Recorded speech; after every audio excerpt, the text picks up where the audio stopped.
অন্তর্বর্তী সরকারের প্রধান উপদেষ্টা ডক্টর মোহাম্মদ ইউনূসের কাছে দেশের অর্থনীতির শ্বেতপত্র হস্তান্তর করা হয়েছে। রোববার শ্বেতপত্র প্রণয়ন কমিটির প্রধান ডক্টর দেবপ্রিয় ভট্টাচার্য ডক্টর ইউনূসের কাছে শ্বেতপত্রটি তুলে দেন। সোমবার প্রতিবেদনের বিষয় বিস্তারিত তুলে ধরা হবে। প্রতিবেদন গ্রহণ করে প্রধান উপদেষ্টা বলেন, এই প্রতিবেদন আমাদের জন্য একটা ঐতিহাসিক দলিল। আর্থিক খাতে যে ধরনের ঘটনা ঘটেছে তা ছিল একটা আতঙ্কিত হওয়ার মতো বিষয়। আমাদের সামনে এই ঘটনা ঘটেছে, কিন্তু কেউ এটা নিয়ে কথা বলেনি। জানা গেছে, প্রতিবেদনে বিগত 15 বছরে অর্থনৈতিক কর্মকাণ্ড, সরকারের নানামুখী উদ্যোগ, উন্নয়ন প্রকল্পে প্রশ্নবিদ্ধ অর্থ ব্যয়, বিদেশি ঋণের অর্থ ব্যবহার, আর্থিক তথ্যে গরমিল, ব্যাংক খাতের লুটপাট, জিডিপি মূল্যস্ফীতির তথ্যে নয় ছয় তুলে ধরা হয়েছে।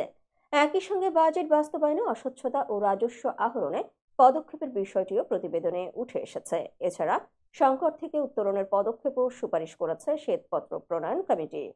ছাত্র জনতার গণ অভ্যুত্থানের মুখে গত 5 আগস্ট শেখ হাসিনা সরকারের পতন হয়। পরে সেই মাসের 28 তারিখ দেশের সামগ্রিক অর্থনৈতিক অবস্থা তুলে ধরতে অর্থনীতিবিদ ডক্টর দেবপ্রিয় ভট্টাচার্যের নেতৃত্বে 12 সদস্যের শ্বেতপত্র প্রণয়ন কমিটি গঠিত হয়। এই কমিটিকে 90 দিনের মধ্যে প্রতিবেদন দিতে বলা হয়।